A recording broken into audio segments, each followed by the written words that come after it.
त्या सीझनचं नाव आहे मतदान सीझन। याच्यामध्ये काही कोट्याधीश लोक, काही लखपती लोक, काही अब्जाधीश लोक, ज्यांना तुमचं तोंड पाहायला आवडत नाही, तेही लोक तुमच्या पाया पडतील। कुठपर्यंत? मतदान होत नाही तोपर्यंत। मतदान झालं तो पडणारा पडला, जो कोणी येईल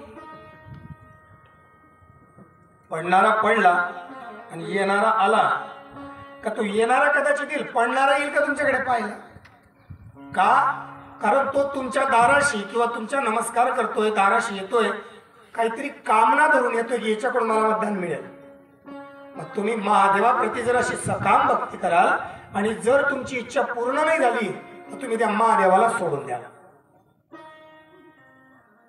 धर्म किंवा परमार्थ किंवा संप्रदाय आपल्याला सकाम भक्ती कधी शिकवत नाही। संप्रदायात होऊन गेलेले महात्मा, साधू, संत,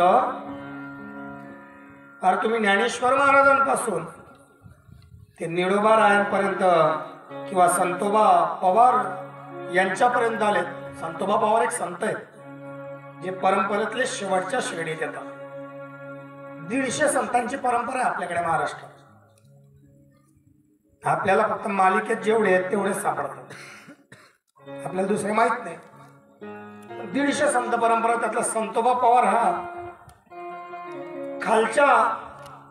खालच्या म्हणजे जिथून प्रारंभ आहे कलियुगात सुरुवात, आता जर खालून आपल्याकडून सुरुवात केली आपल्यापासून, तर संतांमध्ये जो लागेल तो संतोबा पवार। सगळ्यात शेवटी जर लागेल कोणी तर संत ज्ञानेश्वर महाराज, वारकरी संप्रदायाचे सांगतो। कारण ज्ञानदेवे रचिला पाया, ज्ञानदेवांपर्यंत वारकरी संप्रदाय नाही, ज्ञानदेवांपर्यंत वारकरी संप्रदाय नाही। मुळात स्वतः ज्ञानदेव जे आहेत ते नाथ संप्रदायाचे आहेत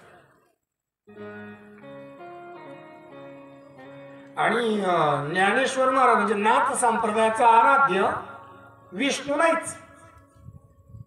नाथ संप्रदायाचा आराध्य कोण आहे? भगवान दत्तात्रेय आणि महादेव। तुम्ही नवनाथ बघा, जेवढ्या नवनाथांनी दीक्षा घेतली सगळ्यांनी कुठे घेतली? बद्री केदारला। महादेवाची दीक्षा आहे। ज्ञान दत्तात्रेयांचं आहे, विष्णूचा त्यांचा संबंध नाही। पण ज्ञानदेव यांनी पहिल्यांदा वारीची परंपरा पाळली। नाथ संप्रदायात 84 सिद्धांमध्ये संत ज्ञानेश्वर महाराज यांनी पहिल्यांदा वैष्णव पताका मिरवली। त्याच्या आधी आदिनाथ होते असं म्हणतात, ती परंपरा आली। आपण म्हणतो आदिनाथ गुरु सकळ सिद्धांचा, मच्छिंद्रनाथ तिथपर्यंत। पण हे वारकरी जो संप्रदाय आता आपण पाहतो याची घडी कोणी घातली? ज्ञानोबा। खरं तर कमालीचं आहे, मुकुंद महाराज आपल्या बुवा लोकांचं पटत नाही। हा महाराज त्या महाराज चिवणीव काढेल, तो महाराज त्या महाराज चिवणीव काढेल।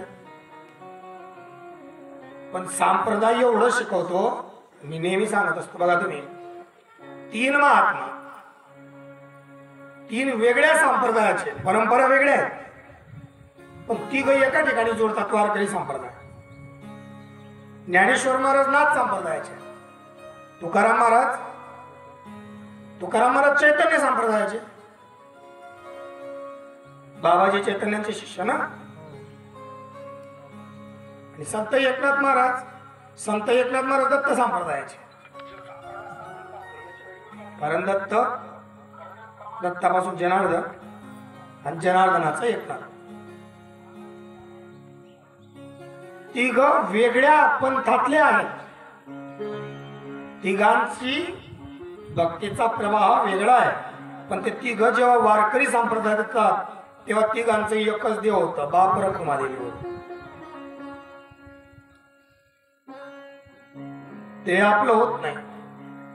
मग हे जे संत झालेत, या संतांनी आपल्याला काय शिकवलं तर निष्काम भक्ती। नाथबाबांचा एक अभंग आहे, नाथबाबा त्या अभंगात प्रतिपादन करताना मधलंच एक चरण तुम्हाला सांगतो की वस्ती कर वस्ती आला आणि प्रातःकाळी उठून गेला। संसारात असं राहावं, म्हणजे सकांता नाही. ऐसे असावे संसारी जोवर प्राचीनाची दोरी, असं असावं. बरं, ज्ञानोबा राय झाले किंवा तुकोबा राय सकाम भक्ती नाही. आणि आपण सांप्रदायिक लोक असून जर आपण सकाम भक्तीच्या पाठीमागे लागलो तर एक दिवशी आपली भक्ती सुटून जाईल. आणि भक्ती सुटली का देव दूर आले. एक जण आला तांब्याच पिकून गेला मंदिरात. मी नेमका मंदिरात पाया पडला, खरे तांब्याच फेकला. काय महाराज? मग म्हणे बाबाने सांगितलं होतं की 1 महिना केलं तर तुझी इच्छा पूर्ण होईल. मला 3 महिने झाले म्हणे, तरी माझी इच्छा पूर्ण होत नाही. म्हणते का इच्छा काय तुझी? हा म्हणे असं काय चालवता म्हणे तुम्ही? जानेवारी, फेब्रुवारी, मार्च मी घ्या सरी, एप्रिलची वाट पाहत होतो म्हणे. एप्रिल निघून गेला, पुढे तुमचे ब्राह्मण लोक सांगतात म्हणे बुडी आहे. आणि काय इच्छा पुरी होईल म्हणे आता? तू काय करतो म्हणे? काही नाही, 35चा झाला म्हशी चारतो. म्हणत मग थांब वर्षभर मारुतीला सोडतो. अशी सकाम भक्ती करता करता देव सुटून जाईल. म्हणून देव हे सकामतेचं सगळ्यात महत्वाचा विषय. भक्ती काहीतरी मिळावं म्हणून कधीच करू नका. भक्ती काहीतरी मिळावं म्हणून कधीच करू नका. भक्ती कृतज्ञता म्हणून करा. वॉचमन पाहिला तुम्ही? वॉचमन, चौकीदार. मोठ्या मोठ्या शहरांमध्ये मोठ्या मोठ्या बंगल्यांच्या बाहेर ते रखवालदार राहतात. ते त्यांच्या आता हे रखवालदार शक्यतोवर कोण असतात? जे रिटायर झाले, 60-65 जणचं वय, त्याला तिथे खुर्ची टाकून देतात. काहीतरी 10-12 हजार रुपये पगार, दंडा घेऊन बिचारा बसतो. 12 तासाची ड्युटी आहे, पगार 12 ते 15 हजार रुपये. पण तो मालक बंगल्यातून उतरला का उठून उभा राहतो. मालक गाडीत बसायला गेला का दरवाजा उघडतो. मालक जातो तोपर्यंत उभा राहतो. वय नाही त्याचा, पण उभा राहतो. मालक गेल्यावरच बसतो. 12 तास खुर्चीवरून हलत नाही. काही काही ठिकाणी तर बसण्याची पण मुभा नाही, खुर्ची पण नाही. का बरं? 12,000 रुपयासाठी.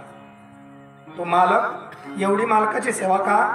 मालक 12,000 रुपये देतो म्हणून. मागच्या वर्षी दात पडला होता माझा, दाढ दुखायला लागली आम्हाला. डॉक्टरकडे गेलो. डॉक्टरला म्हटलं, डॉक्टर किती खर्च? म्हणे महाराज तुमचे 2 आहेत. म्हटलं म्हणे आपल्याला एकाला 10,000 रुपये खर्च. किती? 10,000. मग मी सहज हिशोब केला.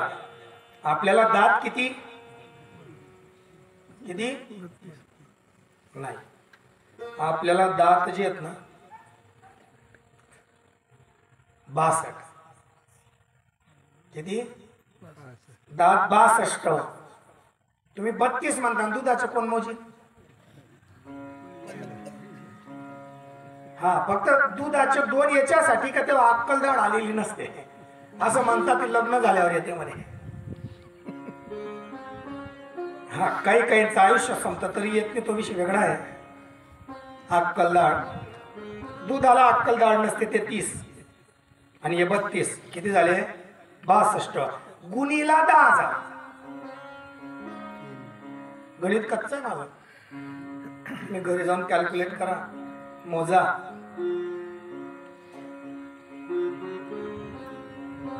केवळ दाताची किंमत लाखांमध्ये जाते. मग ज्या मालकाने आपल्याला एवढा खर्च करूनही जसे ते होते देवाने दिलेले तसे भेटत नाही. बस होतो तो मेटल सिरॅमिकचं. डॉक्टर सांगतो तुम्ही कडक खाऊ शकत नाही, चिकट खाऊ शकत नाही, चॉकलेट खाता येणार नाही, जास्त गार पिता येणार नाही, गरम पिता येणार नाही. ते दुखेल, क्लिप हालायला लागली का काढावी लागेल, बदलावी लागेल. एवढे सगळ्या नियम आणि अटी देवाने देताना नियम घातले का? ज्याचे पुढचे नकली बसवले त्यांनी ऊस सोलून दाखवा बरं, जमतंय का? पेरू खाऊन दाखवा बरं कच्चा, जमतंय का? म्हणजे एवढा खर्च करून सुद्धा त्याची सर नाही. मग ज्याच्या 12,000 रुपयासाठी हा 12 तास उभा राहू शकतो, मग त्या अनमोल किमतीचा देह देणाऱ्या देवासाठी आपण भक्ती नाही करू शकत का?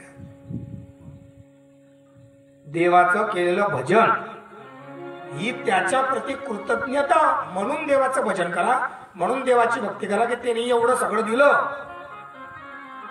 मग मी त्याला काय दिलं पाहिजे, तर मी त्याचं नाव घेतलं पाहिजे. साधा हिशोब आहे, ज्याची पोळी खावी त्याची टाळी वाजवी म्हणे. मग ज्याच्यामुळे आपण सगळं खातोय, हा देह ज्याच्यामुळे, त्याचं नाव नको घ्यायला. किमान 2 तास, 1 तास, अर्धा तास. माऊली तर म्हणता अरे अर्धा तास नको, 1 क्षण, एकच क्षण फक्त. माऊली म्हणतात की देवाची द्वारी उभा क्षण होय. हा, पण या क्षणाचं जर का तुम्ही वर्गीकरण केलं तर तो क्षण माऊलींनी इंद्राच्या हिशोबात घेतला आहे. आणि इंद्राच्या हिशोबाचा क्षण म्हणजे आपले 50 वर्ष. आणि आयुष्य किती आहे? शतगणिले. ते पण अर्धरात्र खाय म्हणजे 100 मधून 50 झोपेत गेले. जे 50 राहिले ते 50 भजन मध्ये घालले. नाही तर मग माऊली लोक सोयीचे प्रमाण पाठ करतात. सोयीचे माऊली क्षणभर सांगितलंय ना, मग राम झालं माझं. लोकांचं काम कठीण आहे. पंढरपूरच्या वारीत गेलो होतो आम्ही. काही 5-7 हौशे होते, पोरं, तरुण. मग माझ्याकडे आणि बाळाभाऊकडे काम काय होतं, त्या पोरांना सोबत घेऊन चाललो. तो एक पोरग मागेच राहायचं नेहमी. दिंडी चालक म्हणे महाराज पाव त्याला काय येतं. त्याच्याजवळ गेलो, म्हटलं का भाऊ चालणार पुढे.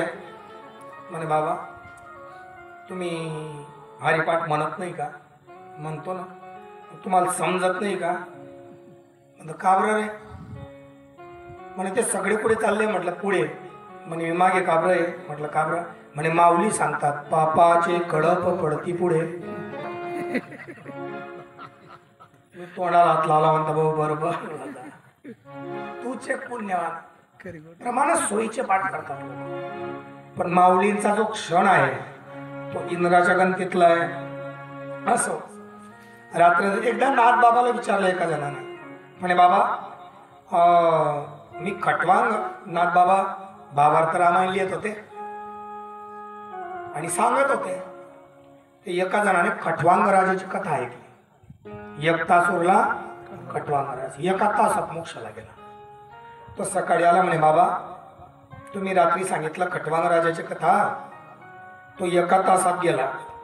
मी त्याच्या इतका पुण्यवान नाही, पण मला 1 दिवस असा सांगा की ज्या दिवशी मी देवाचं भजन केलं का स्वर्गात जाईल. नाथ बाबा म्हणे सोपं आहे. म्हणे काय? ज्या दिवशी तू मरशील त्याच्या आदल्या दिवशी दिवसभर भजन कर. तो म्हणे वा सोपं आहे. चालला गेला घरी. थोड्या वेळानं परत आला. म्हणे बाबा पण मी जाईल कधी? म्हणे उद्याचा दिवस शेवटचा समज. म्हणे उद्या नाही गेलो तर त्याच्या उद्याचा दिवस शेवटचा समज. उद्या कधी उजाडतो का? उद्या कधीच येत नाही. उद्या हा दर दिवशी उद्याच असतो. म्हणजे रोज भजन कर असं एकदा केल्यावर नाही होणार. म्हणे बाबा नाथ बाबांनी सांगितलं तसं कृतज्ञता म्हणून ज्या परमात्म्याने आपल्याला जन्माला घातलं, ज्या परमात्म्याने आपल्याला एवढी साधनं दिली, सुंदर परिवार, सुंदर धन, सुंदर गाव, सुंदर क्षेत्र दिलं, त्या परमात्म्याचं आपण निरंतर भजन करणे, स्मरण करणे, चिंतन करणे, श्रवण करणे, त्याला जल अर्पण करणे, त्याला बेल अर्पण करणे, मध, दही, दूध, तूप, मध, साखर, गंगाजल, नर्मदा जल, तापी जल, हे सगळं अर्पण करणे हे आपलं कृतज्ञतेचं कर्तव्य म्हणून करा. सकामता नको. काही दिवसाने सकामता आली असो. शिवपुराण हा सकामतेचा ग्रंथ नाही, 7 संहितेत विभागला गेलेला ग्रंथ. महाराज तुम्ही सांगतात 7 संहिता कुठल्या आहेत? शिवपुराणाच्या पहिल्या संहितेचं नाव आहे विद्येश्वर संहिता, दुसरी रुद्र, तिसरी शतरुद्र, चौथी कोटी रुद्र, 5वी उमा संहिता, 6वी कैलास संहिता आणि 7वी वायवी नावाची संहिता आहे. त्याच्यामध्ये व्यासजी या 7 संहितेचं वर्णन करताना एक सुंदर श्लोकाची मांडणी करतात. विद्येश्वर संहिताद्या द्वितीया रुद्र संहिता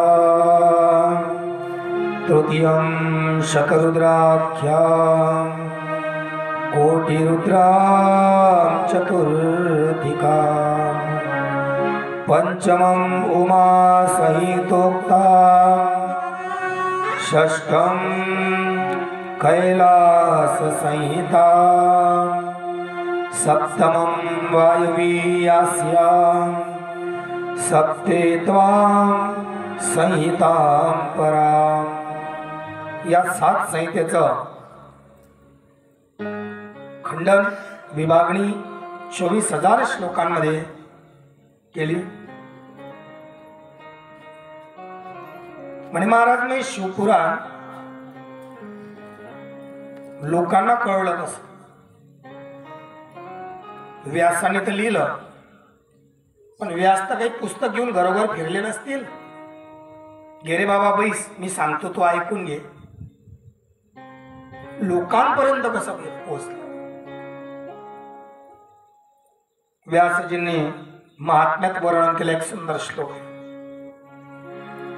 एक दिवशी सूत योगीजी, सूत मुनी हे नैमिषारण्यामध्ये आले आणि नैमिषारण्यामध्ये शौनक नावाचा एक ब्राह्मण 88,000 ऋषीगणांचा, ऋषी साधे नाही हा, ब्रह्म ऋषी.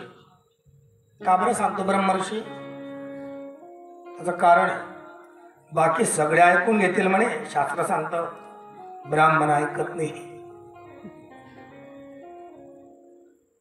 बाकी सगळे ऐकतील. तुम्ही बघा एखाद्या समाजाचा एखादा नेता उभा राहिला का सगळा समाज त्याच्या मागे जाईल.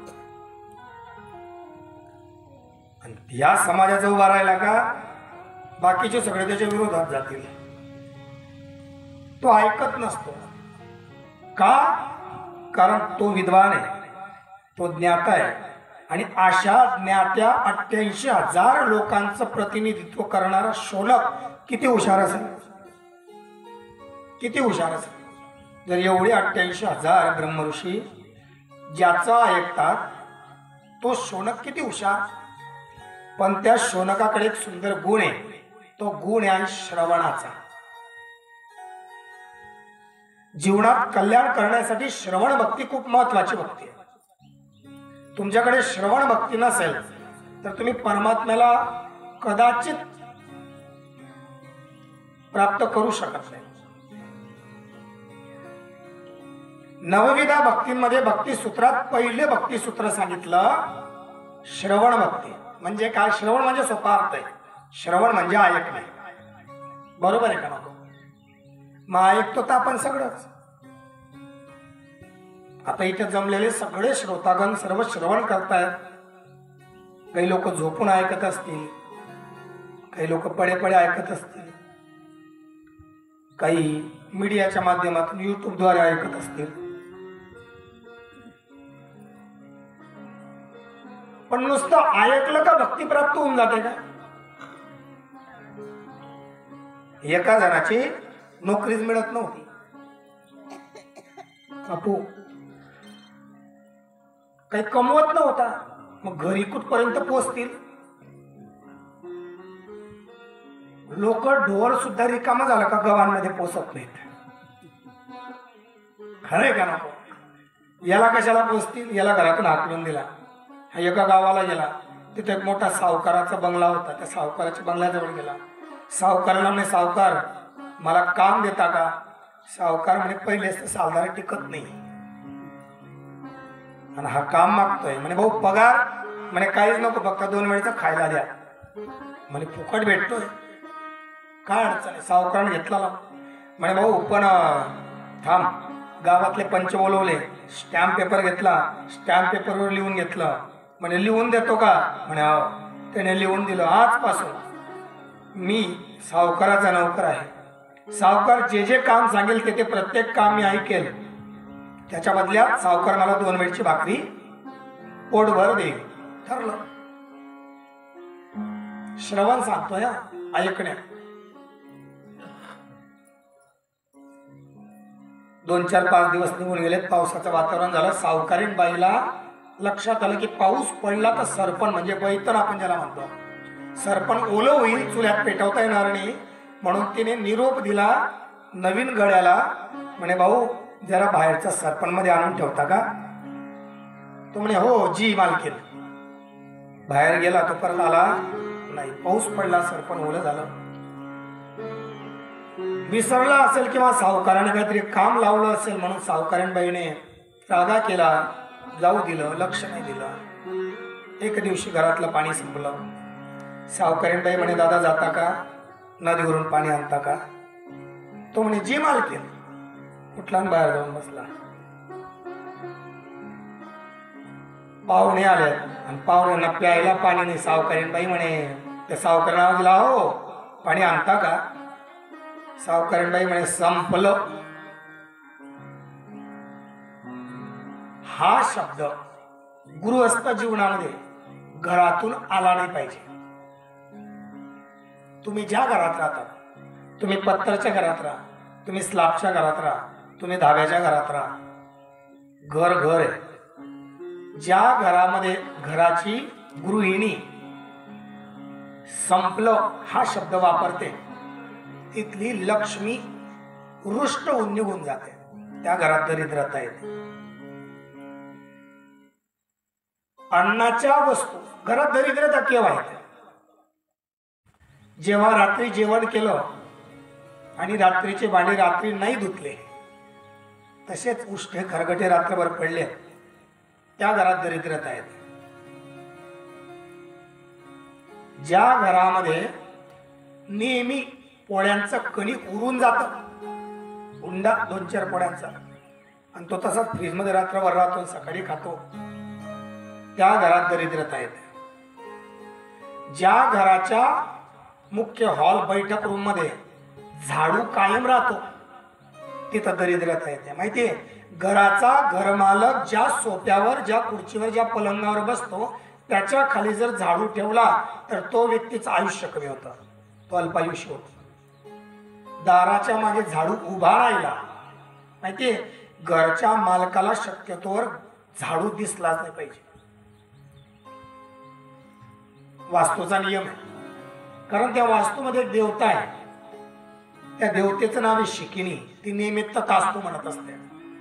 आणि ज्या क्षणात घरातली गृहिणी जी आहे, नारी, नारायणी आणि नाश या तिघांची एकच आहे रास.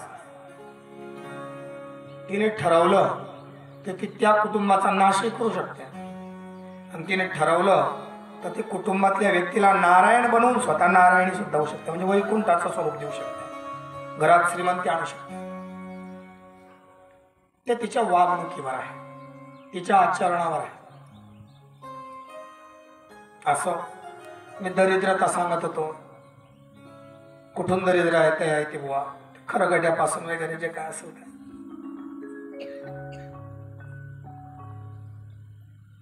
काही ज्या गोष्टी आहेत त्या जीवनात गरजेच्या आहेत, म्हणून त्या गोष्टी श्रवण केल्या पाहिजेत. अनावधानाने जसं ते आठवतं तसं मी सांगतो. आपला हळूहळू वेळ पुढे सरकत चाललेला आहे, म्हणून फार तुमचा वेळ न घेता श्रवण हे सांगतो. सावकाराकडे उपस्थित तो जो माणूस आहे, ते सावकाराच्या पत्नीला आवाज दिला. सावकाराने, अहो पाणी आहे का? इथून आपण मध्ये गेलो होतो. ती म्हणे संपलं. हा शब्द घरातून यायला नको. राशन संपायच्या 2 दिवस 3 दिवस आधी राशन मागून घ्यावं, नाही तर साखर आपटी घे आणि 3 वाजता दुकानमा चहा ठेवा ना, 10 रुपयाला साखर. शक्यच नको, व्हायलाच नको. असं ती म्हणे संपलं, पाणी संपलं. म्हणाले हो. कस काय? तुम्ही लावलेल्या माणसाने पाणी आणलं नाही, याला सरपण सांगितलं नाही, सरपण आणलं नाही, अजून 2-4 कामाचा पाडा वाचून दाखवला. तो म्हणे का रे भाऊ, तू काम करत नाही? तो म्हणे महाशय, आपला काम करायचा काही संबंध नाही. म्हणे अरे थांब, म्हणे मी पंच बोलवतो. म्हणे बोलवा. पंच बोलवलेत. सावकार बसला, पंच बसलेत. सावकाराने पत्र काढलं, पत्र वाचलं. म्हणे वाचा, मोठ्यात वाचा. सावकाराने वाचलं. म्हणे एक काम कर, तूच वाच. तो म्हणे मी वाचतो, द्या माझ्याकडे. घेतलं, पत्र वाचतोय. सदरील मी, जे काय नाव असेल त्याचं. या सावकाराकडे कामाला रुजू झालो. आजपासून म्हणजे शिवपुराणात पत्र वाचायची सवय जेव्हा असेल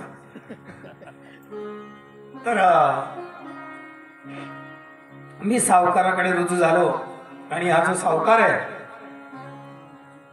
हा जे जे काम सांगेल ते मी ऐकेल.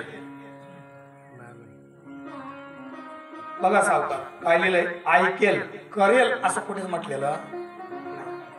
आणि तुम्ही सांगितलेलं काम जर मी ऐकलं नसतं तर मी हो म्हणालो नसतो. तुम्ही काम सांगितलं, मी ऐकलं, मी हो म्हणालो.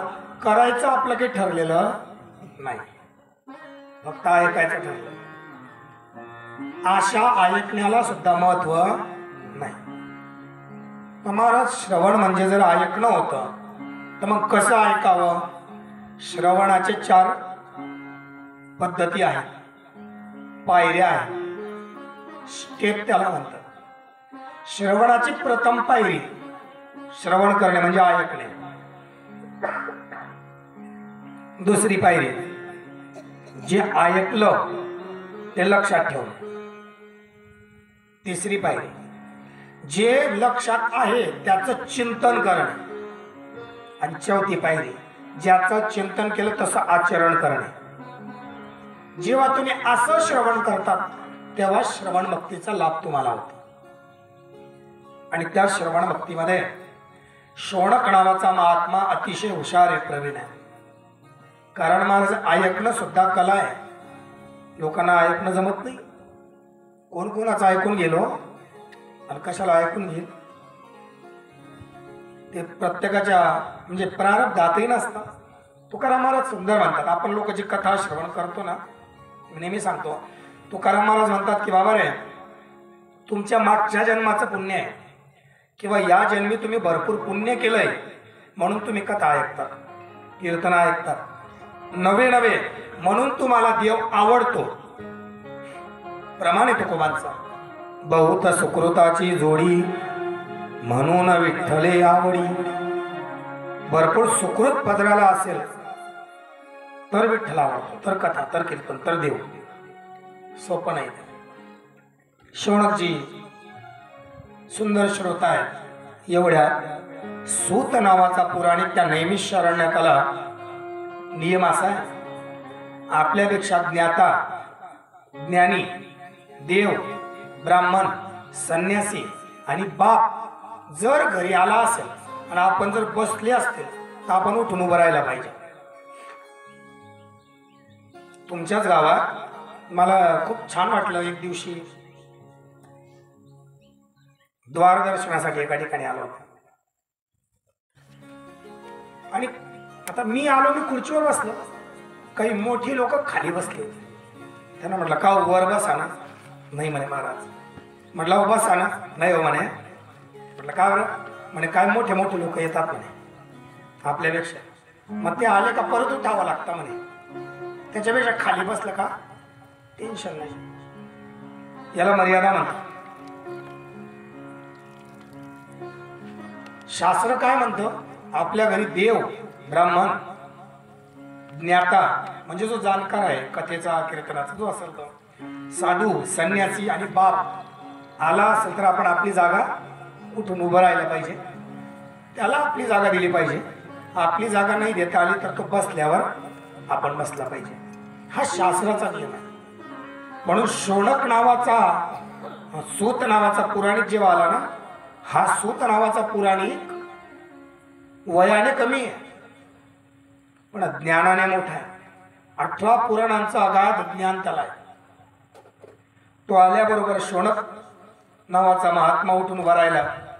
त्या सूत मुनींना आपल्या आसनावर बसवलं. शौनक स्वतः खाली बसले, ज्यांचं वय हे 100च्या पलीकडे आणि सूत हा फक्त 22 वर्षाचा. शौनक खाली बसले, शौनकाने हात जोडले.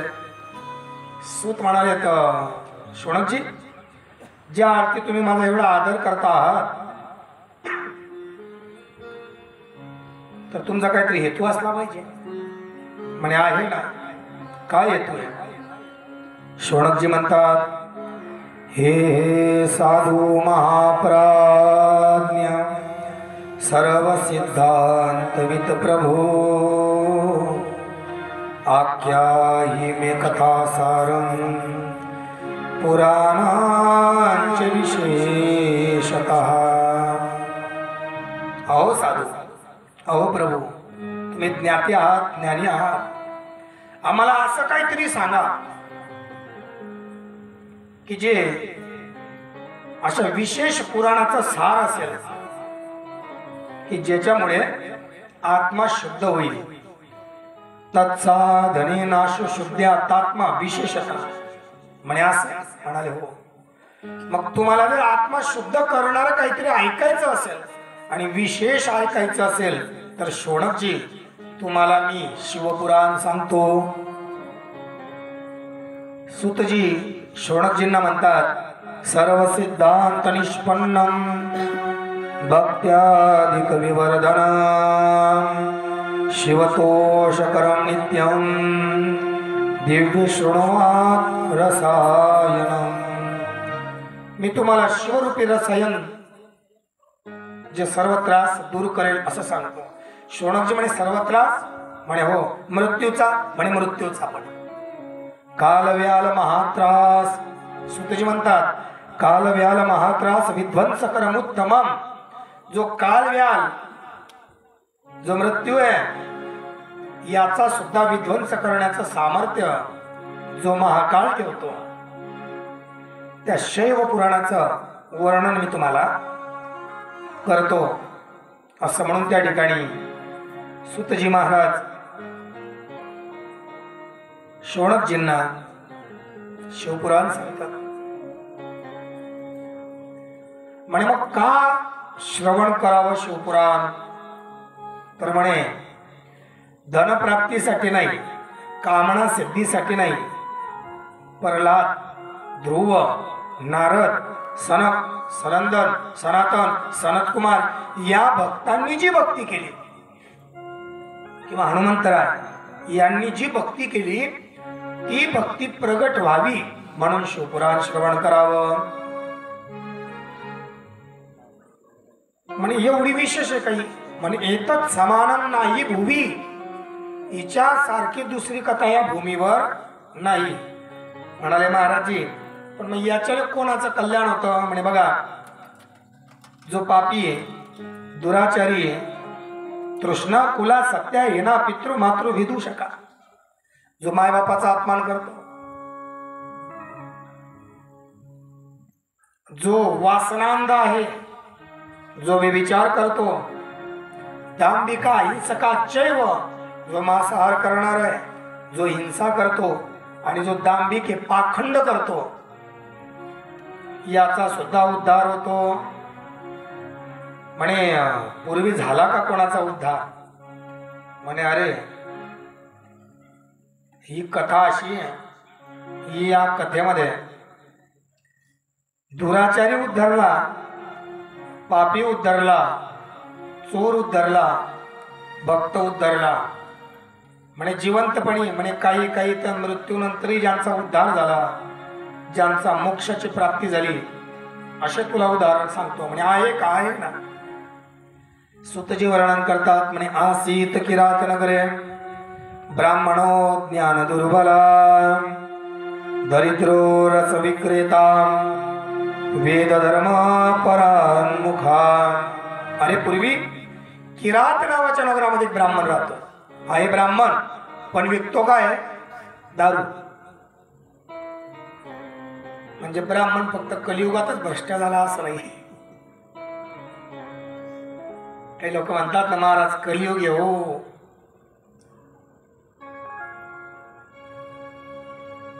कली शास्त्र सांगतो हा. म्हणजे खरं तर हे बोलणं मला शोभत नाही. ज्ञाती संबंध आडवा येतो, पण वक्त्याने किंवा पुराणिकाने जे सत्य आहे आणि जे जनाचं कल्याण करतं असं बोलावं हा दंडक आहे. ब्राह्मण जोपर्यंत फक्त ब्राह्मण होता तोपर्यंत सतयुग होता. ब्राह्मण याज्ञिक झाला म्हणून त्रेता लागला.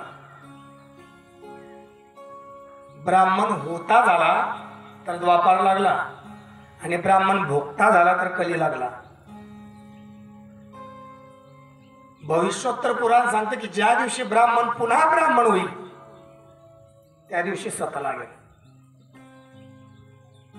अर्थ कळला का तुम्हाला? ब्राह्मण ब्राह्मण होता तेव्हा सत, ब्राह्मण याज्ञिक तेव्हा त्रेता, ब्राह्मण होता ही पदवी आहे तेव्हा द्वापार, आणि ब्राह्मण भोगता तेव्हा कली. ब्राह्मण जोपर्यंत ब्राह्मण होता म्हणजे ब्राह्मणाचं कर्म काय आहे? केवळ परमात्म्याचं चिंतन करणं आणि लोकांना परमात्म्याच्या भक्तीप्रती उद्युक्त करणं. मग जेव्हा या निष्ठावान कर्माला ब्राह्मण पाळत होता तोपर्यंत सतयुग चालू होता. धनाच्या अपेक्षेमध्ये ब्राह्मण यज्ञ करायला लागला, तो याज्ञिक झाला आणि त्रेतायुग चालू झाला. त्रेताया मखा. दशरथ राजाचा पुत्र कामेष्टी यज्ञ त्रेतामध्ये. त्याच्या पूर्वी यज्ञाचं वर्णन सापडतं का एखाद्या पुराणात? महादेवाने यज्ञ केला सापडतं का?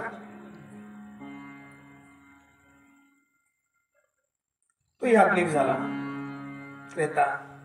तो होता झाला. याज्ञिक म्हणजे काय? फक्त कर्म सांगणारा. होता म्हणजे काय? जो यज्ञ कुंडावर बसून आहुती देतो त्याला होता म्हणतात. ज्या दिवशी ब्राह्मण होता झाला, आज बरेच असं होऊन जातं कधी कधी. एक यजमान आहे जळगावला, माझे यजमान म्हणजे भाविक, दर नवरात्रीच्या दसऱ्याच्या दिवशी 108 कन्या भोजन, 16 ब्राह्मण जोडप्यांचं पूजन, प्रत्येक जोडपाला किमान 2000 रुपयाचे वस्त्रदान, प्रत्येक कन्येला किमान 1000 रुपयाचा ड्रेस दान, एवढं सगळं करतो हा. 11 ब्राह्मणांकरवी होम करतो, पण होमवर तो बसत नाही. तो म्हणतो हवन करणार पंडितजी, गुजराती आहे. नाव काय सांगू? नाव ऐकू तुम्हाला जरा हसू येईल. नाव त्याचं नरेंद्र मोदी आहे. पंतप्रधान नाही बरं. जर कधी गेलात तुम्ही, तुम्हाला जागा सांगतो, सरकारी ITIच्या पाठीमागे वर्धमान हायस्कूल आहे, इंग्लिश मीडियम. तिचा जो संस्थापक, संचालक आणि प्रिन्सिपल आहे त्याचं नाव आहे नरेंद्र मोदी. तो स्वतः यज्ञावर बसत नाही. मग तो काय सांगतो ब्राह्मणाला? आप करो लो सब, मुझे संकल्प से फल दे देना. ज्ञाता माणूस आहे. मग जो संकल्पाचं फळ केवळ दक्षिणेसाठी ब्राह्मण देऊ लागला, स्वतः यज्ञ कुंडावर बसून आहुती देतो, त्याला होता म्हणतात. ज्या दिवशी तो होता झाला त्या दिवशी राजे चालू झालेत, द्वापार युग लागला. पण तोपर्यंत ठीक होतं जोपर्यंत तो ते फळ घेऊन यजमानाला देत होता. जेव्हा तो ते फळ स्वतः घ्यायला लागला म्हणजे भोगता झाला तेव्हा कली लागला. म्हणून सत लागायचं असेल तर ब्राह्मणाने ब्राह्मण होणं गरजेचं आहे. असा आम्ही घडलेला ब्राह्मण कुठे राहतो? किरात नगरे. आसित किरात नगरे. काय करतो? रस विक्रेता, दारू विकतोय. कर्माने पूर्ण भ्रष्ट. म्हणे मग काहीतरी देवपूजा तर करत असेल ब्राह्मणे. म्हणे अरे स्नान संध्या परी भ्रष्टो. स्नान सुद्धा भ्रष्ट आहे त्याची. सकाळ संध्याकाळचा आंघोळ सुद्धा त्याचं जमत नाही. कधी सूर्याला अर्घ नाही, कधी गायत्रीचा जप नाही. स्नान संध्या स्नान परी भ्रष्टो वैश्यवृत्ती परायणा देवराजो इति ख्याता विद्वश्च जनश्वका देवराज, असं त्या ब्राह्मणाचं नाव आहे. हो महाराजी. हो. काय करतो हा? म्हणे हा देवराज आयुष्यभर त्याने दारू विकली. एक गणिका स्त्री जी कोणाचीच होत नाही तिला गणिका म्हणतात. जोपर्यंत ज्याच्याजवळ धन आहे तोपर्यंत तो तिचं सर्वस्व. धन संपलं की तो तिच्या काही कामाचा नाही. तसा गणिका स्त्री सोबत राहतोय देवराज. आता हा म्हातारा झाला, व्यवसाय चालत नाही, गणिकेने त्याग केला आणि हा देवराज नावाचा म्हातारा झालेला ब्राह्मण तिथून निघाला. खायला काही मिळत नाही. मग ज्याला जिथे कुठे काहीच मिळते त्याचा आश्रय देवालय. गावा परत मोठी मोठी मंदिरं बांधण्याची पद्धती का पडली पुरातन काळामध्ये की मार्गाने चालणारा एखादा वाट सरू आला, एखादा वारकरी आला, एखादा भाविक आला तर त्याचं निवासाचं स्थान ठरलंय. ते निवासाचं स्थान म्हणजे मंदिर. आपल्याकडे जेव्हा 4x4चे गाभारे आणि 10x10चे वटे होते ना तेव्हा मराठवाड्यात कोट्यावधीची मंदिर होती. आपण लोकांनी घराला जेव्हा फडचा बसवलेला होता ना तेव्हा मराठवाड्यात मंदिरांना मारवलं होते.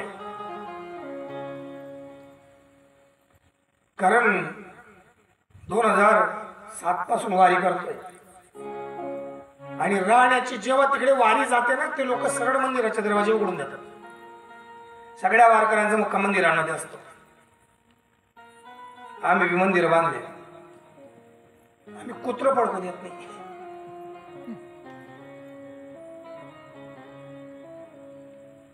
असो हा देवराज त्या देवालयात गेला. महाराज गेला देवालयामध्ये. जे मिळेल कोणीतरी भिक्षा वाढेल ती भिक्षा खातो, जे मिळेल तसा राहतो. त्या देवालयातच मुक्काम. ताप भरला, तापच जाईना. नेमका श्रावण महिना होता. पाऊस पडला, वारा सुटला, गारवा, त्याच्यात उत्पन्न झालेला ताप दूर होत नाही. तिथं त्या मंदिराचा जो पुजारी असेल, पुराणिक असेल, त्याने शिवपुराणची पोथी लावली. पूर्वी मंदिरांमध्ये पोथ्या वाचल्या जायच्या. श्रावण महिना, मार्गशीर्ष महिना, कार्तिक महिना, माघ महिना अशा पोथ्या चालायच्या. श्रावण होता आणि श्रावणामध्ये पोथी लावली पुराणिकाने शिवपुराण. महिनाभर पोथी चालली. देवराज ब्राह्मणाने महिनाभर ऐकलं. श्रावण संपला. महादेवाचं मंदिर लोकांचं येणं जाणं कमी झालं. येणं जाणं कमी झालं, परिणाम भिक्षेवर झाला. खायला मिळत नाही. आधीच ताप आला. कृश झालेला देवराज प्रारब्धवश ती पोथी ऐकून त्याच मंदिरात तद्धाम परमम झाला. देवराज अख्खा आयुष्य पापात, दुराचारात, अनाचारात गेलं, पण अंतकाळाचा नाईलाज असतो. नाईलाज आहे त्याचा. स्वतः ऐकायला नाही गेलाय शिवपुराण. नाईलाजाने खायला मिळतं, झोपायला मिळतं म्हणून मंदिरात चालू आहे पोथी ऐकतो. पण तरी ज्वराने जेव्हा देवराज ब्राह्मण मेला तर शिवलोकाची प्राप्ती झाली. एवढं शिवपुराणाचं महात्म्य की पूर्व आयुष्यामध्ये केलेलं पातक, पूर्व आयुष्यामध्ये केलेलं पाप ते देखील उत्तर आयुष्यामध्ये जर तुम्ही भक्ती केली, महादेवाला शरण गेलेत तर तो भोळा आहे महाराज. किती भोळा आहे बघा. भोळा कोण राहतो माहितीये का? जो छोटासा आहे ना तो भोळा राहतो, मान्य. पण जेव्हा राजवट येते ना तो भोळा नाही राहत. पण इथं उलट आहे. हा चक्रवर्ती आहे तरी भोळा आहे. शिव भोळा चक्रवर्ती आपण म्हणतो ना, संतांचं प्रमाण आहे. शिव भोळा चक्रवर्ती शिव भोळा चक्रवर्ती हो शिव भोळा चक्रवर्ती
शिव भोळा चक्रवर्ती त्याचे पाय माझे चित्ती भोळा आहे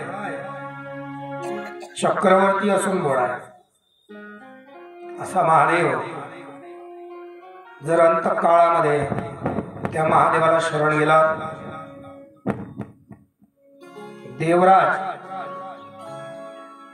देवराजाचं वर्णन केलंय शिवपुराणामध्ये सतजींनी की मातृ पितृ वधू हंता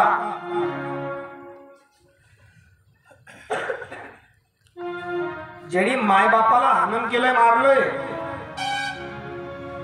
जो वधूच हत्या करतो वेश्यागामीच मद्यपा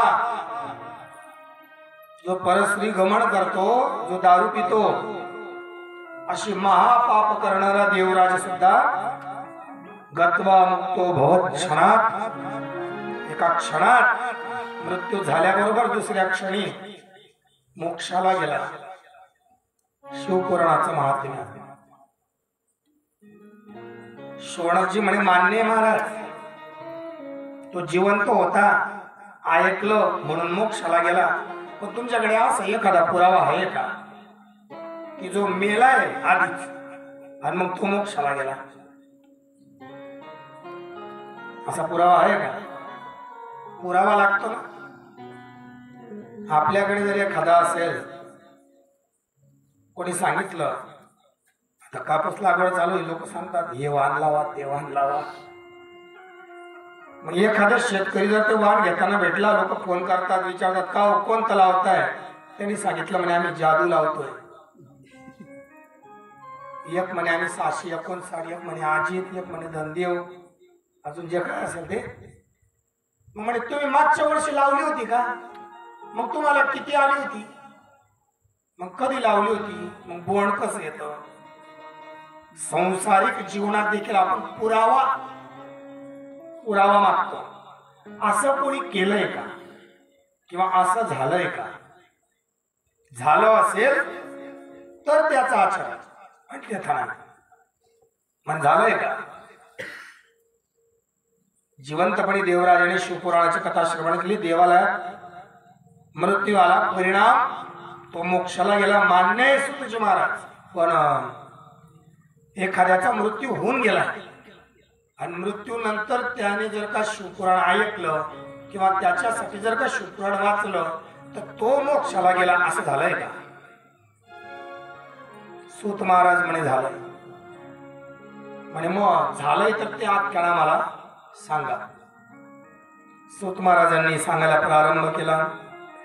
समुद्र निकटे देशे ग्रामे बाष्कल सज्ञका वसंती यत्र पापिष्टा वेद धर्मो विवंजिता. म्हणे शौनकजी, समुद्र निकटे देश आहे, समुद्राच्या काठावरील देश आहे. नाव बाष्कल. म्हणे वेदो धर्मो झिंजिता जना. वेद धर्माला जे जाणतच नाही, जे उलट काम करतात, वेद धर्माच्या उलट. काही काही लोकांना उलट काम करायची सवय, मुद्दाम करतात बरं का. आपण जर केलं ना, एक शाळा होती, त्या शाळेमध्ये ना बोलताच काहीतरी शिकवलं जात होते. त्या शाळेचं नाव काहीतरी म वरून सुरुवात होतं, मदर सास होत काहीतरी. त्या शाळेमध्ये उलट शिकवलं जायचं. आता एक पोरग शिकणार होतं, ते पोरग नेमकं राहत होतं हिंदू वस्तीमध्ये. ते पोराला प्रश्न पडला, म्हणे माझ्या आजूबाजू सगळे हिंदू राहतात. त्या गुरुजीला म्हणे, गुरुजी म्हणे ते गणपती बाप्पा बसवतात, आपण काय केलं पाहिजे? म्हणे बसवायचं नाही. म्हणे ते दुर्गादेवी बसवतात, आपण काय केलं पाहिजे? म्हणे बसवायचं नाही. म्हणे ते टिक्का लावतात, आपण काय केलं पाहिजे? म्हणे लावायचं नाही. असे 2-4 प्रश्न. तुम्ही एक काम कर, एकच सांगतो तुला. म्हणे काय? म्हणे ते जे जे करतात ते आपण करायचं नाही, त्याच्या उलट करायचं. म्हणे तो म्हणे ठीक आहे, ठरलं त्याचं. म्हणे ते आंघोळ करतात, आपण आंघोळ करायची नाही. एक दिवशी पंगत मध्ये जेवायला बसले. इकडे तो बसला, बाकी सगळे हिंदूंची लग्नाची पंगत. पूर्वीच्या लग्नामध्ये गोड पदार्थ काय असायचा? लाडू. बरोबर आहे का? पूर्वी लाडू बांधायचे. चांगल्या घरचं जर लग्न आहे तर लाडू. मी असं ऐकलंय म्हणे गुजरात मा एक ठिकाणी लग्न लाडूस नु घरनं घर भरी होतो म्हणे. गाव मी तुम्हाला माहिती आहे. म्हणजे पंगत मध्ये लाडू. आता ते बसले जेवायला, वाळला लाडू. ते हिंदूचा लाडू असा ठेवला तर तिरपी जागा तो वाहून म्हणजे असा गडबडून वरणात गेला. तर तो पाण्यात जाऊ खाली जाऊ नये म्हणते, पटकन तो उचलला, तोंडात टाकला. याचा काही गडबडला नाही. याने फोन लावला. म्हणे मास्टरजी पंगत मध्ये लाडू वाढलाय. म्हणे मग? म्हणे उसका गड़बड़ गया, उसने खा लिया. मैंने मग तेरा गड़बड़ क्या? तुमने आए क्या? हमने सांग्या. हमने जो जो सांग्या वो तुमने नहीं आए क्या? नदी हम सांगते पण तुम आगे चलो मागे मोटा खड्डा है.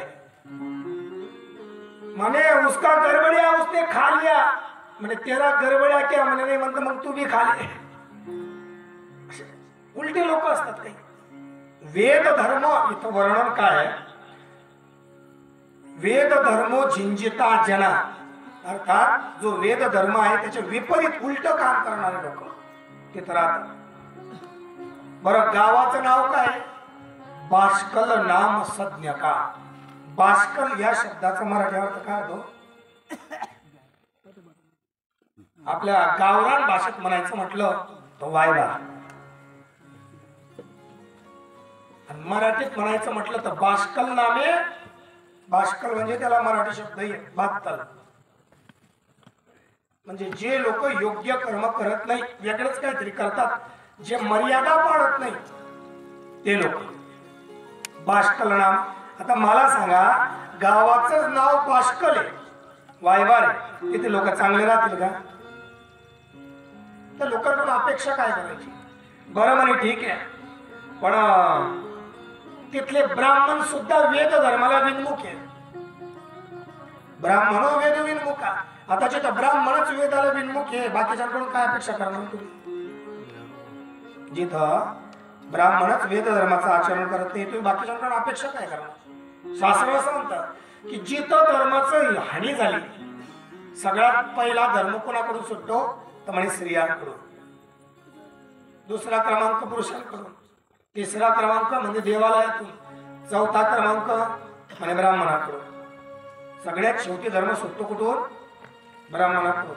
आणि जिथे ब्राह्मणच धर्माचं विनमुख आचरण करतोय तिथे बाकीच्यांकडून अपेक्षा काय करणार? बाष्कल नाम सज्ञका, त्या बाष्कल नामाच्या गावात वेद धर्माचा ह्रास करणारे लोक आहेत. म्हणे मग त्या गावामध्ये बिंदुक नावाचा एक ब्राह्मण आहे. हा बिंदुक ब्राह्मण काय करतो? व्यापार करतो. व्यापार. त्या व्यापारातून त्याच्याकडे खूप पैसा येतो.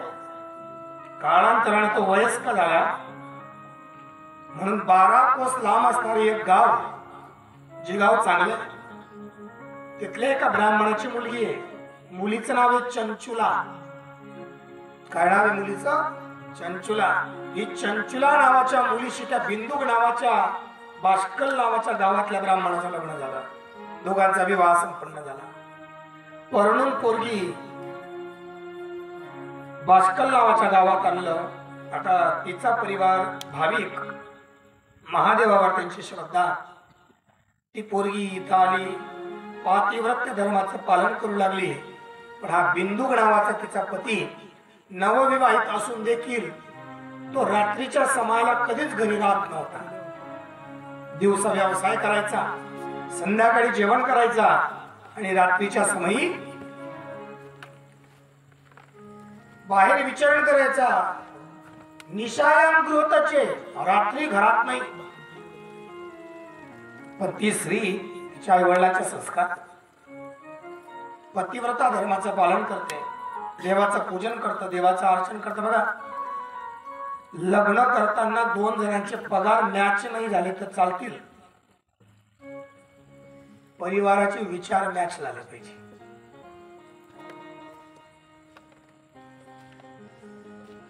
एरंडजवळ खडक नावाचं गाव आहे. त्या गावाला आता शिवपुराणाची कथा झाली महाशिवरात्रीच्या काळात. तिथं एक गृहस्थ येऊन बसला म्हणे, महाराज मुलाचं लग्न करायचं असेल तुमच्याकडे, एखाद्या गरीबाची मुलगी असेल तर बघा. म्हटलं का बरं बाबा? मुलगा काय करतो? म्हणे नोकरीला आहे चांगला. म्हटलं मग असं गरीबाची? म्हणजे महाराज त्याचं पहिल्यांदा झालंय. म्हटलं का मग पहिलं मोडलं का बरं? म्हणजे मामाचीच पोरगी होती. आता मग म्हणे त्यांनी खाली कान फुकलेले होते. कान फुकणं माहिती का तुम्हाला? एक पंथ आहे महानुभव नावाचा, तिथे कान फुकल्यात का देवाचा प्रसाद घेता येत नाही. जन्माष्टमी साजरी करतील पण सत्यनारायणचा प्रसाद खाणार नाही, रामाच्या मंदिरात जाणार नाही. आपण लोक काय करतो? देवाच्या पायावर डोकं ठेवतो. जर तुम्ही त्यांच्या मंदिरात गेले ना, त्या देव उचलून डोक्याला लावतात. हा, मी गेलो एका ठिकाणी, आता दत्त मंदिर होतं. मला वाटलं चला दत्त मंदिर आहे, जाऊ दर्शन घ्यावं. पण ते दत्त मंदिर एकमुखी दत्ताचं होतं. तिथे असे छोटे छोटे गोटे असे शालिग्राम सारखे ठेवलेले होते. लाईनीत होतो मी, त्यांनी असा देव उचलून डोक्याला लावला. नकार तो काय रे? म्हणे तो देव आहे. म्हणतो मग ही पद्धत आहे म्हणे आमची. असे काही काही पंथ आहेत जे विचित्र आचरण करतात, वेद धर्माचा त्याग करतात. असं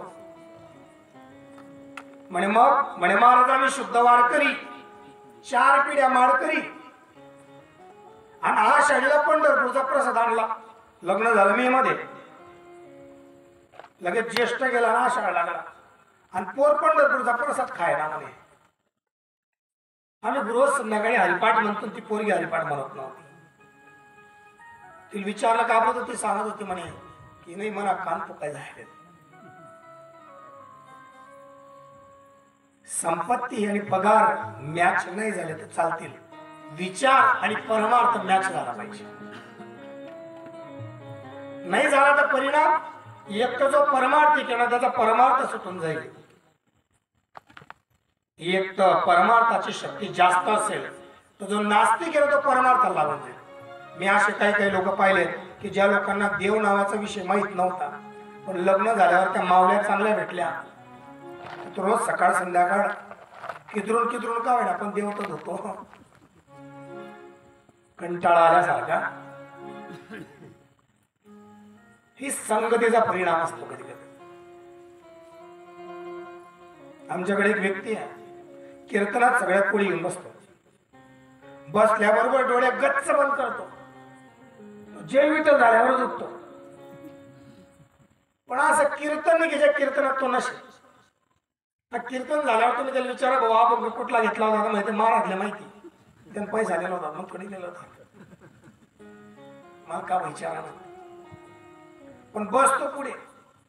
मी जिज्ञासा अवस्थेचा विचार केला, एक जण ताच म्हणला का हा भाऊ सगळ्यात पुढे बसतो आणि अभंग आणि महाराज तो पुढे बसायचं कारण असं आहे, मागे माऊली बसायला असं म्हटलं. मग ती त्याला घरातून काढून देते, कुलूप लावते, त्याला सांगते कीर्तनात चाल. तो कीर्तनात बसेल तर घरी भाकर नाही तर नाही. हे पण महत्वाचं आहे. चांगल्या कार्यासाठी पुरुष मंडळीला उद्युक्त करणं हे स्त्रीचं उत्तम गुण आहे. त्याच्यात तिचा वाईटपणा नाही. अरे कया दुने कसं कसं विचारून 108 वेळेस नारायण बोलून घेतलं, हिरण्यकश्यप उद्धरला. मग ती कया दू चांगली का वाईट? अशा कया दू घरे घर पाहिजे, जिथं जिथं हिरण्यकश्यप तिथे तिथे. आता ते हिरण्यकश्यपूने परीक्षण करावं आपण, हिरण्यकश्यप का हिरण्याक्ष, कारण आता ती सत्नी आधी राक्षस ओळखले जायचे. त्यांना शिंग असायचे, मोठे दात असायचे, केस मोकळे असायचे, नख मोठ्या ओळखले जायचे. पूर्वी एक काळ होता बघा, सतयुगामध्ये आपल्याकडे 4 युग, सतयुग, त्रेतायुग, द्वापारयुग, कलियुग. सतयुगामध्ये दानव पाताळात राहायचे आणि देव पृथ्वीवर राहायचे. मग आला त्रेता. त्रेतामध्ये दानव पृथ्वीवर आले आणि देव स्वर्गात निघून गेले. मग आला द्वापार. द्वापारामध्ये देव आणि दानव दोघं पृथ्वी एकत्र राहू लागले. युधिष्ठिर आणि दुर्योधन एकत्र दूध खेळताय ना. कृष्ण आणि कंस नदीच्या इकडे तिकडे राहत आहेत ना, एकत्र पृथ्वीवर द्वापारमध्ये. मग आला कली. कलीमध्ये एकाच शरीरात राहायला लागले देव आणि दानव, एकाच शरीरात. म्हणून ओळखलं जात नाही हा देव आहे का दानव आहे. एखाद्यावर अन्याय व्हायला लागला आणि ज्याला त्याचं वाईट वाटलं समजावं, त्याच्यात देव जागा होतो. नुसता देव कोणातच नाही, नुसता दानव कोणातच नाही. तो वेळोवेळी जेव्हा जागा होतो ना तेव्हा समजावं की याच्यातला दानव जागा झाला का कोण. जो क्रूर आहे समजावं याच्यातला राक्षस माजला. म्हणून त्या राक्षसी प्रवृत्तीला दाबून देव प्रवृत्ती, सात्विक प्रवृत्ती जागृत केली पाहिजे लोकांनी. पण असं मी सांगत होतो की समसंबंध झाले पाहिजे. इथं विरुद्ध झालं. चंचुला ही पूर्ण परमार्थी तर बिंदू हा पूर्ण नास्तिक. व्यभिचारी, दुराचारी, अनाचारी असा अवगुण नाही की जो बिंदुकाच्या अंगी नसेल. तरी चंचुलाने 10 वर्ष संसार केला. पातिव्रत्य पालन करते, देवाचं चिंतन आचरण करते. पण 10 वर्षात झालं अगदी कोमल वयामध्ये विवाह तिचा झाला. 15व्या वर्षी विवाह तिचा झाला. वयाच्या 25व्या वर्ष तिला लागलं आणि नवतरुण अवस्थेला प्राप्त झालेली आहे. शरीर मदाने व्याप्त आहे. आतापर्यंत ही काही बोलत नाही म्हणून बिंदू रात्री बाहेर राहायचा, पण आता बिंदू रात्री घरी गणिका स्त्रिया घेऊन येतो. शेवटी हिचा संयमाचा बाण फुटला आणि हिने सुद्धा पतिव्रता धर्म सोडला. महाराज व्यभिचाराला उद्युक्त झाले. 4 पुरुष तिच्या घरी येऊ लागले. एक दिवशी बिंदू घरी आला आणि घरामध्ये तो 4 पुरुष आणि चंचुला 4 कर्म करताना त्याला सापडला.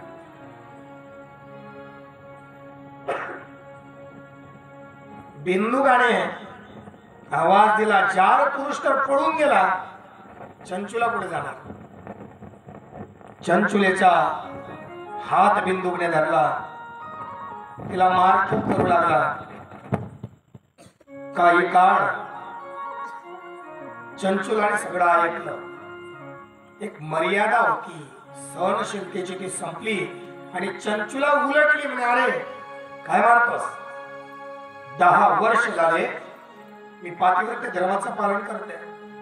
नवविवाहित तुम्हाला विवाहून आणली तेव्हापासून तुझ्या घरामध्ये राहते, पण एक दिवसही तुम्हाला पती सुख देऊ शकला नाहीस. तू अन्यत्र रममाण होतोस, मग मी का मर्यादेचं पालन करावं? मी देखील नवयुवती आहे. आता मात्र ती बोलायला लागली म्हणून बिंदूक शांत झाला. महाराज, व्यभिचाराची किंवा अन्यायाची किंवा पाखंड धर्माची पराकाष्ठा तेव्हा झाली जेव्हा तो बिंदूक तिला सांगतो, ठीक आहे तू जार कर्म करते ना, मला काय अडचण नाही, पण तू जार कर्मातून पैसे कमव आणि ते कमवलेले पैसे मला देत जा, म्हणजे मी बाहेर गणिका स्त्रियांवर तो खर्च करेल, मी व्यभिचार करेल. इथे संपली पराकाष्ठा व्यभिचाराची.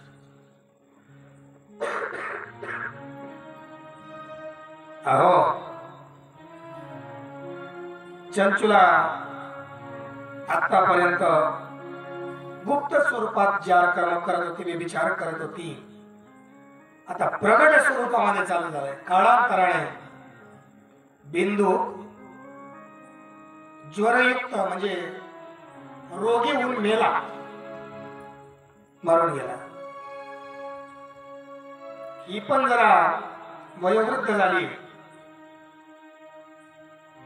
आता हिचं उदर पोषण तिथं होत नाही, म्हणून जरा माहेरी आली. माहेरी आली तर माघ महिना चालू होता. माघ महिन्यामध्ये काय असतं? शिवरात्र. माघ महिन्यामध्ये शिवरात्र. मग शिवरात्रीचा पर्व काळ साधून तिच्या माहेरीचे जे शिवपूजक लोक आहेत, या सगळ्यांनी यात्रा काढली. कुठे? गोकर्ण नक्षत्राला, महाबळेश्वर, पायी पायी. आता लहानपासून म्हाताऱ्यापर्यंत तिच्या माहेरचे सगळे निघालेत. मग ही एकटी घरी काय तरी. ही म्हणे, चला मी बी येते. का बरं? जत्रा पाहिला. जत्रा, यात्रा आणि तीर्थयात्रा याच्यात फरक आहे. तुम्ही म्हणालाच काय फरक आहे? जे इथून निघतात, अयोध्या काशी जातात, वृंदावन मथुरा जातात, स्नानदान करतात, परमात्म्याचं दर्शन घेतात, घरी येतात, याला तीर्थयात्रा म्हणतात. जे मथुरा जातात, 1 दिवस राहतात, दुसऱ्या दिवशी आग्र्याला खडगं पाहायला जातात, याला यात्रा म्हणतात. अलग अलग शब्द. जगभरामध्ये एकच मंदिर ब्रह्मदेवाचं.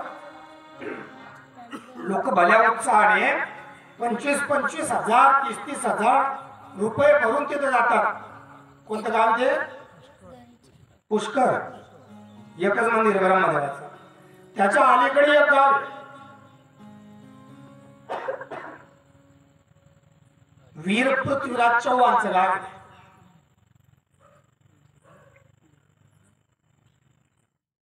त्या गावाचं आताचं नाव सांगू का? अजमेर. तिथे थडग एक. कोणाचं ते?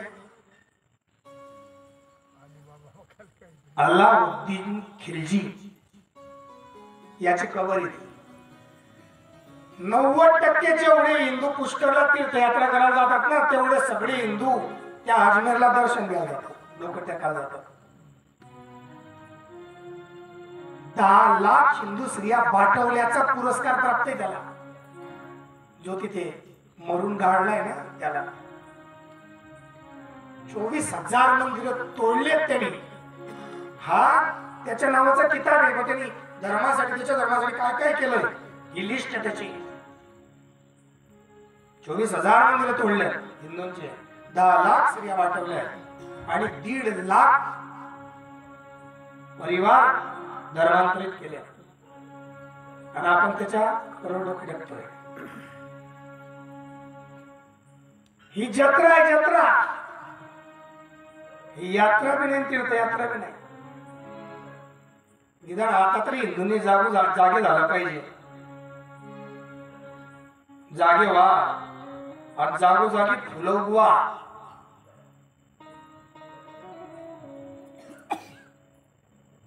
जागे झाले तर फुलं उमलतील आणि फुल उमललं तर तुम्ही हयात राहाल. फूल नाही तो कुछ नाही तर मग पुढे कधी काय नाही. फुलं लागतात देवाच्या पूजेसाठी. आपल्या घराच्या बाहेर कुंड्या लावा, त्याच्यामध्ये फुलं लावा असं मी म्हणतोय बरं. कारण बघा शास्त्र काय म्हणतं, देवाला वाहिलेलं फुल जर तुम्ही उगवलंय तर ते उत्तम, विकत आणलंय तर मध्यम, आणि दुसऱ्याच्या झाडाचं चोरलंय तर आधम. म्हणून स्वतः फुल उगवलं पाहिजे, ते उमललं पाहिजे. नुसत्या कड्या पाहून उपयोग आहे का? जसं नुसत्या गोष्टी करून उपयोग होत नाही तशा कड्या पाहून उपयोग नाही. फुल उमलल्यावर राहिलं तर देव प्रसन्न होतो. म्हणून फुल उमललं पाहिजे असं. तर यात्रा जत्रा तीर्थयात्रा सांगत होतो. ही तीर्थयात्रा जे मथुरेला जातात आणि दिल्लीचा किल्ला फिरतात याला यात्रा म्हणतात. आणि जे मथुरेला जातात पण मंदिरात न जाता रोडावर सेल्फी काढतात ते जत्रा जातात. ती जत्रा असे बरेच जण असतात, सगळीकडे असतात. पंढरपूरला गत 2 वर्षापूर्वी वारकरी काय आपल्याला माहिती, आपण सगळे वारकरी आहेत. प्रदक्षिणा झाली तिथे चंदनवळ्या विकल्या जात होत्या. चंदनवळ्या असे पाकिट असतात ते 20 रुपयाला 3, 20 रुपयाला 3 असं पॅकेट. माझ्याबरोबर 4-5 मुलं होते. तर म्हटलं भाऊ असं कर, 2 पाकिटे घेतो, 20 ला 1 देतो, 15 ला 1 दे, 30 ला 2 देऊन टाक. नाही म्हणे महाराज जमणार नाही, 20 ला घेता का? म्हटलं असं काय करतो, 5 पाकिटे घेतो 15 प्रमाणे. मुळेच नाही, चाल देवा म्हणे. बरोबरचा पोरगा होता थोडासा पुढे म्हणे महाराज आता तिथे 2 प्रकार होते, एक पिवळ्या रंगाची एक पांढऱ्या रंगाची. म्हणे महाराज तुमने पिवळी पाहिजे का 10वी? तर म्हटलं कोणती गाव आहे? दोन्ही देतो बट्टा देतात. नाही आते कोणती पाहिजे ती सांगा. म्हणतो पांढरी. तर लगेच पांढरी खाली या म्हणे महाराज. म्हटलं कशाला घेतली असते आपण पुढे? किती रुपयाला घेतली? म्हणे महाराज आपले रुपये की काही लागत नाही. तो 15 येत नव्हता म्हणे. मग कधी म्हणे जेव्हा तुम्ही ठरवत होते ना तेव्हा म्हणे कोणता? म्हणे एक 10 एक पिवळी. दोन्ही पाकिट मारले जाते. याला जत्रा म्हणतात. वारीचा नियम आहे. वारीला जो वारकरी गेला ना त्यांनी त्याचे भोजनाचे पात्र त्याच्या खांद्यावर मिळवले पाहिजे. त्याचा जेवणाचा ताट दुसऱ्याने धुतला ना तरी वारीचं पुण्य गेलं. त्याचा बिस्तर बिछाना दुसऱ्याने हातरला ना तरी पुण्य गेलं. काही काही साधू तिथे बसतात, लय रे आपली वय बेटी गाडी नाही. अर्थ बाळदास महाराज वारी करायचे तर महिनाभर पुरेल एवढा शिधा त्यांच्या डोक्यावर असायचा. कोणाच्या घरचं मागून सुद्धा खात नव्हते. त्याला यात्रा तीर्थयात्रा म्हणतात, त्याला वारी म्हणतात. असं माझा बाकीचा परिवार तर तीर्थयात्रेला गेलाय पण चंचुला मात्र जत्रेला गेली आहे. आता सगळे लोक पाहत आहेत देवाच्या लाईनीमध्ये आणि ही फिरते इकडे तिकडे इकडे तिकडे. आता महाशिवरात्रीचा पर्व काळ गोकर्ण नक्षत्र महाबळेश्वर मोठा मंडप टाकून त्या मंडपात कथा चालू होती शिवपुराणाची. ती येऊन अशी कोपऱ्यावर उभी राहिली. का बरं? म्हणे कथा झाल्यावर प्रसाद वाटप. कोपऱ्यावर उभी राहिली आणि तो पुराणिक वर्णन करत होता. यस्यामी दुर्गती काम काम घोरा कष्टदायिनी मिश्रो अंधता मिश्र रवरव. तो म्हणे घोर कष्टकारक व्यभिचार नावाची व्याधी, रवरव महारवरव कुंभीपाक कालसूत्र असेपुत्र दंडशोक चिखल निरोधक कुंभीपाक असे 28 प्रकारचे नरक सांगितले त्यांनी. मिश्र तामिश्र अंधता मिश्र रवरव महारवरव घोर लाला भक्षक विशेषण कुयोत प्राणरोधक चिखल निरोधक वैतरणी शाल्मणी वज्रकंठक. म्हणे मग जो व्यक्ती खोटं बोलतो त्याला तामिश्र नावाच्या नरकात टाकलं जातं. जो छोटे छोटे किडे मारतो ना त्या व्यक्तीला अंधकूप नावाच्या नरकात टाकलं जातं. तिथं ते अंधार असतो, कूप म्हणजे विहीर, अंध म्हणजे अंधार, आणि तिथं जे जे किडे त्याने मारले ते सगळे किडे येऊन त्याला चावतात. अंधकूप.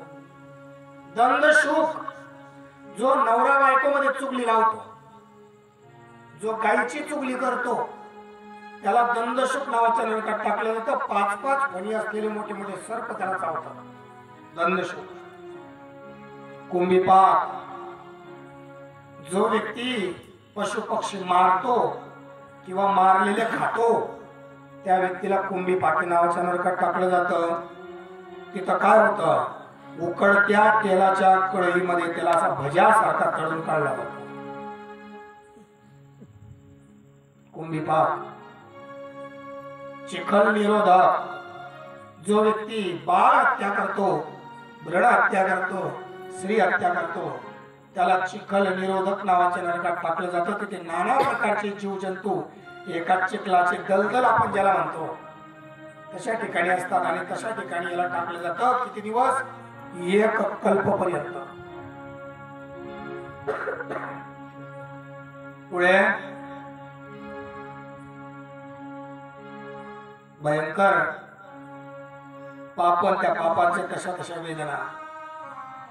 जो व्यक्ती अदंडाला दंड देतो म्हणजे ज्याची चुकी नसताना ज्याला शिक्षा केली जाते, जो देवाचा वेदाचा आई वडिलांचा गुरुजनांचा अवमान करतो या व्यक्तीला वैतरणी नावाच्या नदीत फेकलं जातं. जी नदी रक्ताळी पुची वाहते, कल्पपर्यंत तिथं भोग भोगतो. जो व्यक्ती आपण कमवलेला पैसा घरासाठी परिवारासाठी स्वतःसाठी धर्मासाठी समाजासाठी खर्च करत नाही असा व्यक्तीला मेल्यावर पिशाच येऊन भूत बनतो. कमावलेला आयुष्यभर स्वतः तर भोगतच नाही पण मेल्यावर लोकांना बी भोगू देत नाही. पिशाच होतो, पिशाच. म्हणजे जो व्यक्ती व्यभिचार करतो त्याला असा लोखंडाचा तापलेला खांबा आहे, त्या खांब्याला आलिंगन दिलं जातं आणि तापलेल्या लोहदंडाने त्याला मारलं जातं. जे मद्यपान करतात त्यांना लोखंडाचा रस करून त्यांच्या तोंडात ओतला जातो. असं सगळे ही त्या कोपऱ्यात बरोबर ऐकत होते. कोण? चंचुला. महाराज ऐकता चंचुला लागली रडायला. कथा संपली, कथाकाराजवळ गेली. कथाकाराचे पाय धरले, महाराज तुम्ही जे जे पाप सांगितलेत मी ते सगळे पाप केले, मग तुम्ही जे जे शिक्षा सांगितल्या त्या सगळ्या भोगाव्या लागतील का? पुराणिक म्हणे हा ते तर सगळं भोगावं लागेल. म्हणे महाराज मग आता कसं करू? म्हणे बाई आम्ही जेव्हा कथा सांगतो तेव्हा आमची अशी इच्छा नसते की लोकांनी एकदमच सगळा संसार सोडून द्यावा. आता भागवतामध्ये सांगितलंय की सोन्यामध्ये कली राहतो आणि कली एक कलाचं स्थान, बरोबर आहे का नको? मग आपण घरी सोनं ठेवलं पाहिजे का? आता कथा आपटू द्या.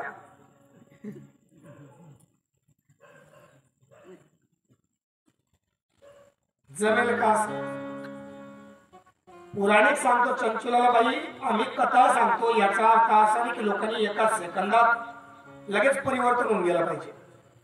लगेच तसं वागलं पाहिजे, पण किमान काहीतरी अंश लोकांनी आपल्या जीवनात बदल केला पाहिजे.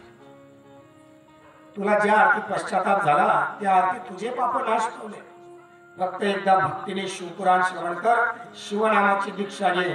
चंचुलाने हात जोडले, महाराज मी वेश्यावृत्ती करणारी स्त्री, सगळं समुद्रपट्टण बाष्कल गाव माझं नाव बदनाम आहे. मला कोण दीक्षा देईल, कोण मला शिष्य बनवेल आणि कोण मला शिवपुराण सांगेल.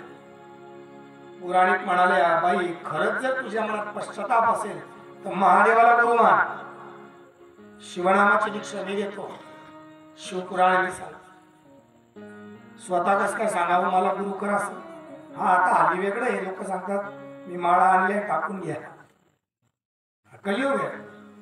पूर्वी असं जो म्हणतो ना माळा टाकून घ्या त्याच्याकडून कधीच माळा टाकू नका. आणि सांगू का, गाड्या भरून गुरु करायला जाऊ नका. काही काही लोक गुरु करायला जातात. नाही मला कधी गुरु करणं आहे. मग चालला तो त्या गावाला मोठा सत्संग, मोठा मंडप, स्टेजवर बसतो तो महात्मा जो असेल तो, सरस्वती पुरी गिरी महामंडलेश्वर. आता फुकट भेटतात 25,000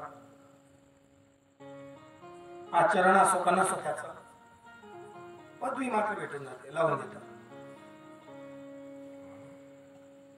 आणि मग तो प्रवचन करतो, मंत्र देतो, मग ते दीक्षा मोठी झाली. एक गोष्ट कधी लक्षात घ्या, तुम्हाला गुरु भेटण्यासाठी तुमची साधना परिपक्व असली पाहिजे. सध्या सीझन आला आता कशाचा, आंब्याचा. सस्ते झाले आंबे, 150 रुपयाला 1.5 किलो, 100 रुपयाला 1.5 किलो, म्हणून केड्या कोणी कापत नाहीये. मग आंबा जेव्हा पिकला त्या आंब्याच्या पूर्वी कैऱ्या लागल्या, त्या कैऱ्या पक्क्या झाल्या. हे आंब्यावाल्याला कसं काय माहिती पडतं, सागा पडतात ना बरोबर. मग तो आंबा बहरला घेरदार, त्या आंब्याला हजारो कैऱ्या लागल्या, आणि त्या कैऱ्यामध्ये एक कैरी परिपक्व झाली. मग त्या आंब्याने पत्र घेतलं, पत्रात लिहिलं तीर्थस्वरूप राव दादा, सदरून माझ्या उजव्या बाजूच्या फांदीवर डाव्या बाजूच्या खालच्या गुच्छात वरची कैरी ही परिपक्व झाली आहे, तरी तुम्ही या आणि कैरीला ठोच मारा. मग ते पत्र गेलं पोस्टामध्ये, पोस्टाने पोचवलं. नंतर पेटून आई वाचलं, ते राघू म्हणजे पोपट, त्याने वाचलं. मग तो उडत उडत आला, बरोबर तोच आंबा इथला, तीच फांदी, तोच गुच्छा, अचूक होत ना पत्ता दिलेला. आणि त्या कैरी चोच मारली, कैरी खाली गळली. असं होतं का, असं होतं का, पत्र लिहितात का? पण बिना पत्राचा तो येतो का नको, चोच मारतो का नको? हजारो कैऱ्यांमध्ये बरोबर पक्की झालेली कैरी तो शोधतो. तसं ज्या दिवशी तुमची साधना परिपक्व होते ना, सद्गुरु तुमच्या दारापर्यंत येतो दीक्षा द्यायला. बाबाजी आपुले सांगितले नाम, मंत्र दिला रामकृष्ण, कधी स्वप्ना माझी गेले का तुकाराम महाराज. ज्ञानोबा घरी होते, संन्यास घेतलेला नाथ दीक्षाचा निवृत्ती ब्रह्मगिरीतून आनंदीला गेला आणि मग ज्ञानोबांना दीक्षा देतो. तुम्ही भक्ती करा, जेव्हा तुमची भक्ती परिपक्व होते ना तेव्हा गुरु तुमच्यापर्यंत पोहोचतात किंवा तुमच्यापर्यंत आदेश पोहोचवतात, तू ये. गाड्या भरून जायची गरज नाहीये. तसं चंचुला, तुझी भक्ती परिपक्व आहे, तुला पश्चाताप झालाय, मी तुला शिवपुराण सांगतो. आणि त्या पुराणिकाने चंचुलीला शिवपुराण सांगितलं. इथे मला बिंदुकाचा मोक्ष करायचा होता, पण 10:39 झाले, 10:30चा वेळ आहे, पण उशिरा पण सुरुवात झाली आज. म्हणून 5-10 मिनिटं आपण जास्त घेऊ शकतो.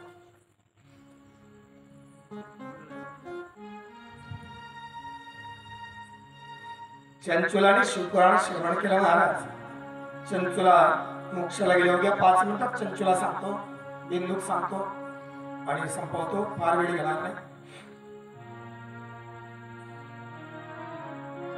चंचुला मोक्षाला गेली. चंचुलेला गौरीच्या दासींमध्ये स्थान मिळालं. अनाचारी दुराचारी व्यभिचारी पण झाली कोण? माता गौरी तिची दासी. शोणक महाराज म्हणे का हो तुम्ही एकच पाळा डबल म्हणताय? म्हणे का बरं? मी काय सांगितलं?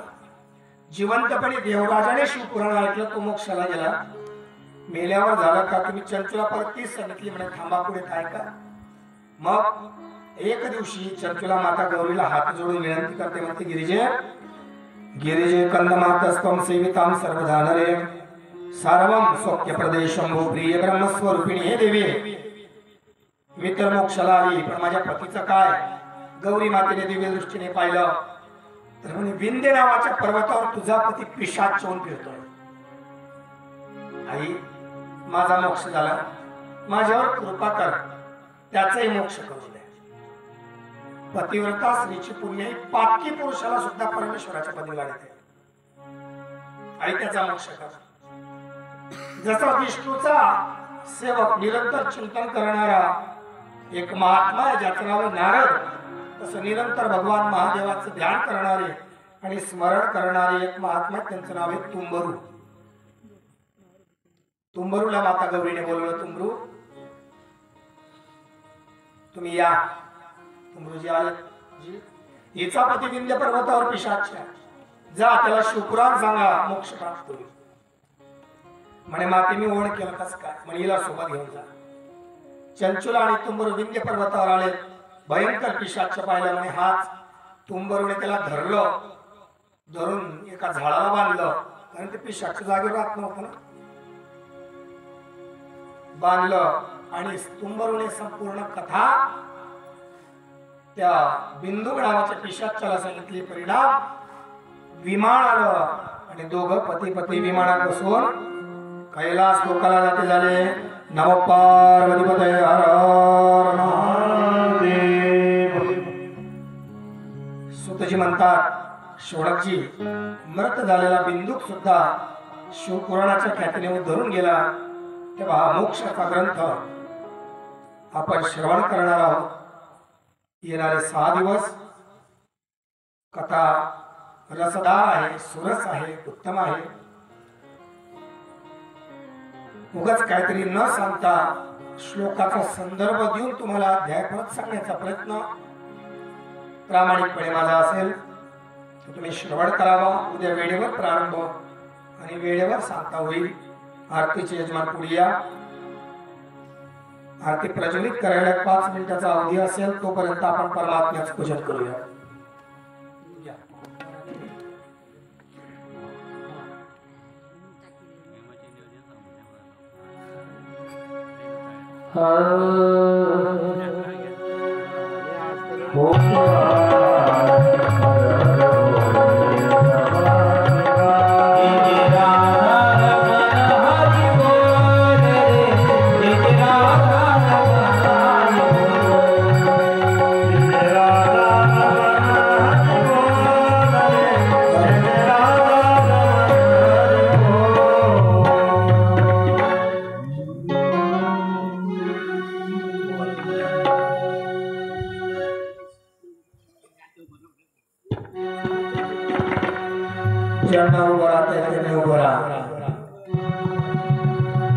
ओम शिव ओंकार या